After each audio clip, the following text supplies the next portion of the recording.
Supreme court का फैसले को पढ़ो पढ़े लिखे बच्चों।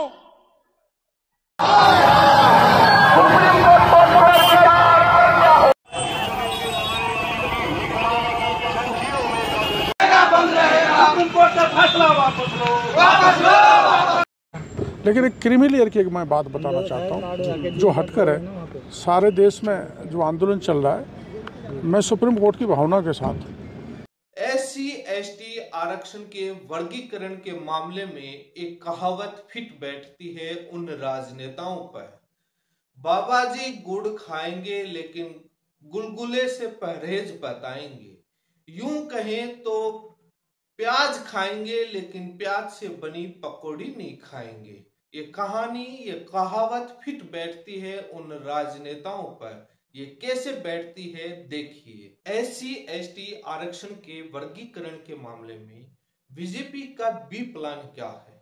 बीजेपी के नेताओं के अलग अलग बयान क्यों आ रहे हैं? डॉक्टर किरोड़ी लाल मीणा के 2 बयान हैं, वो इस वीडियो में सुनाऊंगा। वो क्या कह रहे हैं, इस फैसले का विरोध कौन कर रहे हैं, किसके पेट में दर्द है, मलाई कौन खा रहा है, इसको लेकर चर्चा करेंगे ही। इसी के साथ में बिहार के नेता जीतन राम मांझी क्या कह रहे हैं, वो फैसले के साथ हैं। तो बाद में अक्सर बहुत कम होता है बीजेपी के अंदर अलग अलग बयान दिए जाएं। ये पार्टी के अंदर जो रूल केंद्रीय नेतृत्व पर तय होता है, अधिकतर मामलों में सब उसी राग में राग गाते हैं, भजन में भजन गाते हैं। लेकिन इस मामले में सब अलग अलग अपनी राय देकर क्या केंद्रीय स्तर पर लागू ना करके राज्य स्तर पर टुकड़ों में लागू किया जाए ताकि विरोध बड़े स्तर पर ना हो, छोटे स्तर पर हो। क्या ये बी प्लान है? सोशल मीडिया पर लिखा जा रहा है, पता नहीं। डॉक्टर किरोड़ी लाल के मीणा के बयान के ऊपर उसके बाद सोशल मीडिया पर काफी कटाक्ष किया जा रहा है, काफी सवाल पूछे जा रहे हैं। इस बात को लेकर भी इस वीडियो में विस्तार से चर्चा करूंगा। यदि आप मेरे चैनल पर पहली बार जुड़े हैं तो चैनल को सब्सक्राइब कर दें ताकि आपको लेटेस्ट जानकारी मिलती रहे। आज भारत बंद किया जा रहा है।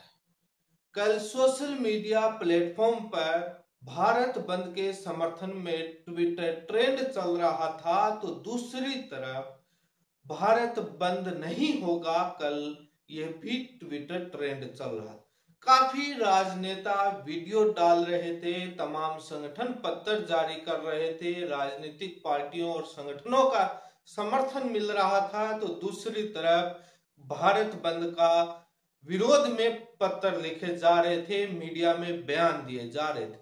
आखिर वो कौन लोग हैं जो भारत बंद का विरोध कर रहे थे, ये भी इस वीडियो में देखेंगे। डॉक्टर किरोड़ी लाल मीणा जी कहते हैं कि इस SC ST आरक्षण के सुप्रीम कोर्ट के फैसले का विरोध करने वाले कौन लोग हैं, किन के पेट में दर्द हो रहा है, वो किन को बता रहे हैं किसके पेट में दर्द हो रहा है। डॉक्टर किरोड़ी लाल मीणा जी का बयान भी सुनेंगे। बीजेपी पार्टी की दोहरी नीति कैसे? केंद्रीय स्तर पर बीजेपी पार्टी केंद्र सरकार में कह रही है कि हम सुप्रीम कोर्ट के फैसले को लागू नहीं करेंगे, लेकिन राज्य स्तर पर अलग अलग तरीके की नीति अपनाई जा रही है। उसी पार्टी की सरकारें हरियाणा के अंदर लागू कर दिया, तो दूसरी तरफ डॉक्टर किरोड़ी लाल मीणा ने अपना एक निजी व्यक्तिगत राय देकर बयान दिया। वो सुप्रीम कोर्ट के फैसले की भावना के साथ हैं, वर्गीकरण चाहते हैं। तो दूसरी तरफ बिहार से आने वाले नेता जीतन राम मांझी भी सुप्रीम कोर्ट के फैसले के साथ हैं, वर्गीकरण चाहते हैं। आखिर है क्या? सुप्रीम कोर्ट ने ज्यादातर अपने फैसले में क्रिमिलियर नॉन क्रिमिलियर का सुझाव देते हुए जोर दिया था, लेकिन हरियाणा सरकार जातीय आधार पर वर्गीकरण करने जा रही है, क्रिमिलियर नॉन क्रिमिलियर के आधार पर नहीं करने जा रही। लेकिन सबसे पहले मैंने चर्चा करी थी कि प्याज खाएंगे, प्याज से बनी पकौड़ी नहीं खाएंगे, गुड़ खाएंगे बाबा जी लेकिन गुलगुले से परहेज बताएंगे। ये कहानी इन राजनेताओं पर फिट बैठती है। बहुत बार मैंने कहा कि राजनीति के अंदर ये बंटवारा क्यों नहीं, वंचित लोगों को आरक्षण का फायदा राजनीति में क्यों नहीं, यूं कहें सांसद और विधायक के अंदर ये क्यों नहीं देखा जा रहा कि कौन वंचित है, किस जाति के कितने विधायक बन गए, किस जाति के विधायक नहीं बन पाए उनको क्यों नहीं दिया जा रहा। जब उस सीट पर, जब इन राजनेताओं के खुद वाली सीट पर आएगा तो ये गुड़ खाएंगे लेकिन गुलगुले से परहेज बताएंगे। ये कहेंगे कि सरकारी नौकरियों में आरक्षण का बंटवारा होना चाहिए, उसमें देखना चाहिए कि कौन वंचित तो नहीं रह गया, लेकिन अपनी सांसद और विधायक वाली सीट पर क्यों नहीं देखते, वहां क्या दिक्कत आ रही है, वहां पर भी देखना चाहिए। वहां पर लखपति करोड़पति विधायक और मंत्री बन रहे हैं, सांसद बन रहे हैं, कोई गरीब नहीं बन रहा। क्यों नहीं बन रहा? क्यों एक बार राजनेता, तमाम पार्टियों के राजनेता खुद बन जाते हैं, भाई को बनाते हैं, पत्नी को बनाते हैं, मंत्री बनाते हैं, एमएलए बनाते हैं, सांसद बनाते हैं, लेकिन परिवार पूरा आगे बेटे को बनाएंगे, वो तब उनको याद नहीं आती कि अपने समाज का कोई गरीब वंचित कौन रह गया उसको टिकट दे दें, उसका समर्थन करें। अपने वाली में कोई भी बंटवारा नहीं चाहता, बाकियों में सब में बंटवारा चाहते हैं। खुद को मलाई चाहिए, खुद मलाई खाएंगे लेकिन मलाई अपने वाली में बंटवारा नहीं करेंगे। खैर छोड़िए, ये अलग बात है, लेकिन आज अपन चर्चा करेंगे डॉक्टर किरोड़ी लाल मीणा जी क्या कहते हैं। उसके बाद जीतन राम मांझी के बयान पर आएंगे और वो लोग कौन है जो भारत बंद का विरोध कर रहे हैं, उस पर भी चर्चा करेंगे। यदि आप मेरे चैनल पर पहली बार जुड़े हैं तो चैनल को सब्सक्राइब कर ले ताकि लेटेस्ट जानकारी मिले। इस आरक्षण के मामले में फैसला कितना सही कितना गलत और क्या क्या चीजें हो रही हैं, छुआछूत वर्सेस गरीबी उन्मूलन का कार्य है, छुआछूत वर्सेस आर्थिक आधार को लेकर मैंने वीडियो बनाया, आप चैनल पर जाकर देखें। डॉक्टर किरोड़ी लाल मीणा का आप बयान सुने, वो क्या कह रहे हैं। लेकिन एक क्रीमी लेयर की एक मैं बात बताना चाहता हूँ जो हटकर है। सारे देश में जो आंदोलन चल रहा है, मैं सुप्रीम कोर्ट की भावना के साथ, ये मेरा व्यक्तिगत राय है, इसलिए साथ हूँ कि मेरे गांव में मैंने उदाहरण दिया था, एक व्यक्ति 30 साल से पहाड़ खोद के मजदूरी करके पेट पालन कर रहा है, उसके बेटे भी उसी ढर्रे पर है, मेरा पड़ोसी, और मैं डॉक्टर भी बन गया, मेरा भाई RS IAS भी बन गया, मैं MLA मंत्री भी बन गया, लेकिन वो अभी तक नहीं बन पाया, उसको मौका मिलना चाहिए। आपने डॉक्टर किरोड़ी लाल मीणा जी का बयान सुना, वो कह रहे हैं कि मेरी व्यक्तिगत निजी राय है, सुप्रीम कोर्ट की भावना के साथ वो बता रहे हैं।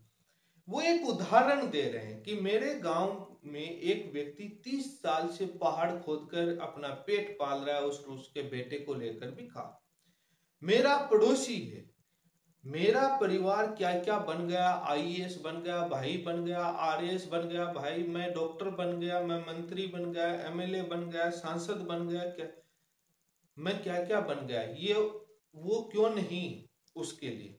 क्या डॉक्टर किरोड़ी लाल मीणा जी को इस बार के उपचुनाव विधानसभा में उस पहाड़ खोदने वाले या उसके बेटे को टिकट नहीं देना चाहिए, उसकी पैरवी नहीं करनी चाहिए? एक बार मंत्री बनने के बाद अपने गांव के अन्य लोगों को विधायक नहीं बनाना चाहिए था, सांसद नहीं बनाना चाहिए था? क्या पैरवी नहीं करनी चाहिए थी? उस सांसद और विधायक के सीटों में क्यों वर्गीकरण नहीं चाहते, वहां वंचित दिखाई क्यों नहीं देता? ये सोशल मीडिया पर तमाम जनता पूछ रही है। ये इसलिए पूछ रहे हैं, इसलिए लिख रहे हैं क्योंकि राजनीति में क्यों नहीं होता, अपनी वाली मलाई के अंदर बंटवारा क्यों नहीं होता? क्योंकि पता नहीं उसी समाज के ये क्यों नहीं दिखता कि किस जाति के कितने विधायक और कितने वो बने। डॉक्टर किरोड़ी लाल मीणा जी बन गए, उनकी पत्नी बन गई, पता नहीं। अब सोशल मीडिया पर बहुत बार चला था लोकसभा चुनाव में और अभी भी चल रहा है कि पहले अपने भाई को सांसद की टिकट दिलवा रहे थे, अब विधायक की टिकट के लिए लगे हुए। वहां वो पहाड़ खोदने वाला क्यों दिखाई नहीं देता? उसके परिवार को क्यों जिला प्रमुख, जिला परिषद का चुनाव लड़ा करके उसको बनाया जाता? अब डॉक्टर किरोड़ी लाल मीणा जी का दूसरा बयान सुनाता हूं। जब मीणा हाईकोर्ट चल रही थी तब उस सभा के दौरान उन्होंने क्या कहा था, पहले वो सुने। सुप्रीम कोर्ट का फैसले को पढ़ो पढ़े लिखे बच्चों। अगर आपको उसके पक्ष में नहीं हो तो मैं भी आपके साथ हूं, पर सुनो, सुप्रीम कोर्ट ने क्या कहा है कि डॉक्टर किरोड़ीलाल डॉक्टर बन गया, उसका भाई आरएस से आईएएस बन गया, डॉक्टर किरोड़ीलाल एमएलए बन गया, एमपी बन गया, मंत्री बन गया, तो और का तो नंबर आना चाहिए। अब पेट में दर्द किसके है? पेट में दर्द किरोड़ीलाल, नमो नारायण, हरीश, मुरारीलाल, जसकौर, रामकिशोर, इनके है। बुरा नहीं है। जब मेरा अधिकार कटेगा तो मैं चिल्लाऊंगा ही। इसलिए चिल्लाने वाले वो है मेरे भाई जिनकी थर पापड़दा के गरीब व्यक्ति को, किसान को मिल रही है खाने के लिए, वो चिंता में है। क्या कहा आपने सुना? डॉक्टर किरोड़ीलाल मीणा जी कह रहे हैं कि मेरा भाई आईएएस आरएएस बन गया, मैं डॉक्टर बन गया, एमएलए एमपी बन गया, औरों का भी तो नंबर आना चाहिए। पेट में दर्द किसके है ये भी बता रहे हैं, विरोध कौन कर रहा है, क्यों कर रहे हैं ये भी बता रहे हैं। इनकी बात तो सही है, लेकिन सवाल वहीं टिका हुआ है, क्यों ना बाकी लोगों को विधायक और सांसद वाली टिकट नहीं दी जानी चाहिए? क्यों नहीं दी जानी चाहिए? क्यों पैरवी नहीं की, बीजेपी से ही लड़वा देते? और बाकी बहुत सारे चुनाव होते हैं, बाकी लोगों का समर्थन मिलना चाहिए था। ये बात सही है कि मलाई सबको मिलनी चाहिए, लेकिन राजनीति के अंदर भी तो होना चाहिए। बिना जातिगत जनगणना के कैसे बंटवारा होगा, कैसे पता चलेगा? ये सबसे बड़ा सवाल है। अब पेट में दर्द उन राजनीति के अंदर यदि सांसद और विधायक की सीटों में वर्गीकरण होगा, तब पेट में दर्द बहुत बड़े बड़े नेताओं के होंगे, जो बड़ी बड़ी बातें मीडिया में आके करते हैं उनके भी होगा। अब बात करते हैं कि जीतन राम मांझी नेताजी बिहार से आने वाले क्या कह रहे हैं, उनका बयान सुने वो क्या कह रहे हैं।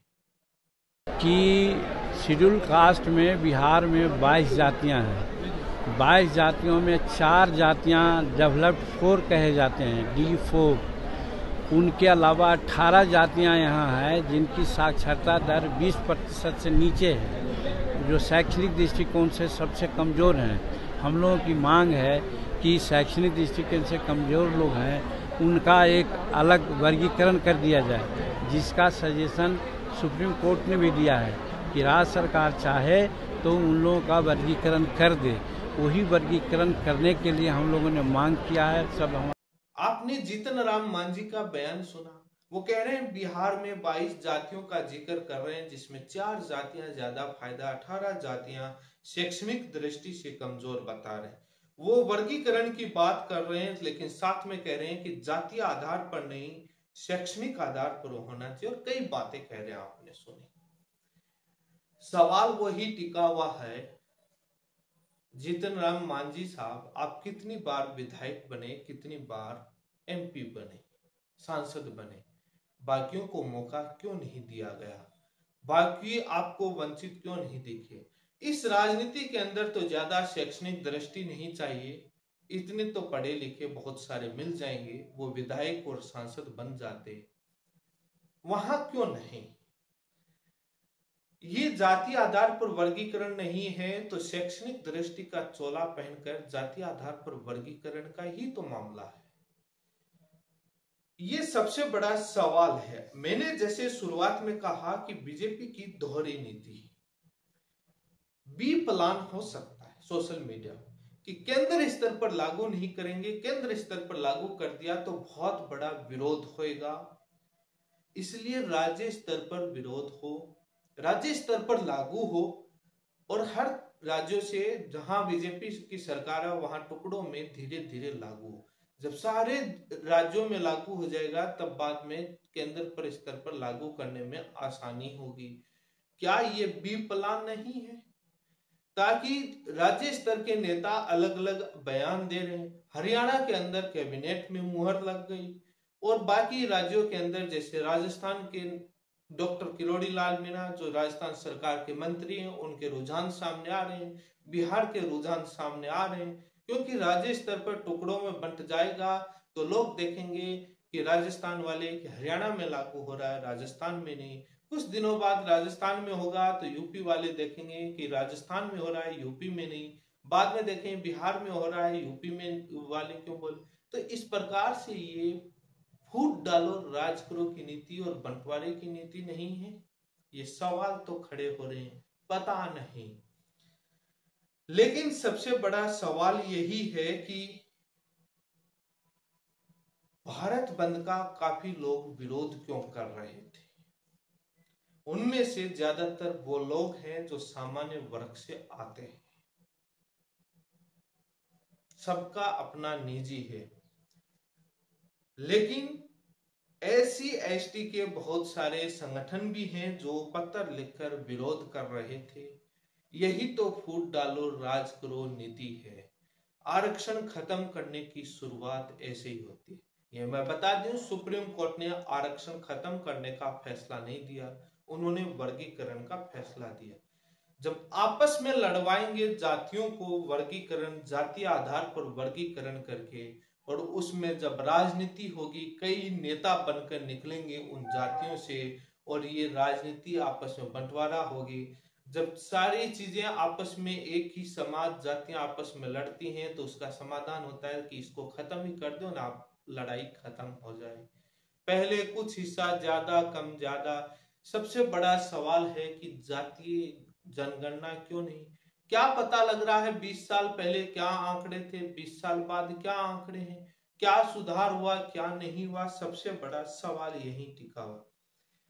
मैंने कई वीडियो बनाए और उस पर मैंने कुछ राय रखी। क्रीमिलियर नॉन जाति आधार पर वर्गीकरण गलत है। क्रीमिलियर नॉन क्रीमिलियर वाली कंडीशन पर मैं सहमत हूं, लेकिन उसके साथ शर्तें हैं। क्योंकि NFS कंडीशन डालकर मैंने पीछे बताया था किस प्रकार से हायर इंस्टीट्यूट के अंदर पोस्टों में नॉन फाउंड सुटेबल NFS डालकर छोड़ दिया जाता है, बाद में उन सीटों को सामान्य में कन्वर्ट किया जाता है। ये ना हो, इसलिए यदि पहले नॉन क्रीमिलियर ना मिले तो बाद में क्रीमिलियर को ही दिया जाना चाहिए। उन सीटों को NFS में ना डालकर, उन सीटों को बैकलॉग में डालकर सामान्य में कन्वर्ट नहीं किया जाना चाहिए। वो मिले तो नॉन क्रीमिलियर तो ठीक, उसके बाद वो नहीं मिले तो क्रीमिलियर। SC ST प्राथमिकता दे सकते हैं। SC ST आरक्षण की सीटें दूसरे सामान्य में कन्वर्ट करके नहीं जानी चाहिए, क्योंकि यह आरक्षण छुआछूत के आधार पर दिया गया था। गरीबी उन्मूलन का कार्य नहीं है, गरीबी के आधार पर नहीं दिया गया। सबसे बड़ा मुद्दा ये भी इस देश का ये बनता है कि एजुकेशन सिस्टम क्यों नहीं सुधरा। आज भी बहुत सारी जातियां समाज एजुकेशन से क्यों पिछड़े हुए हैं।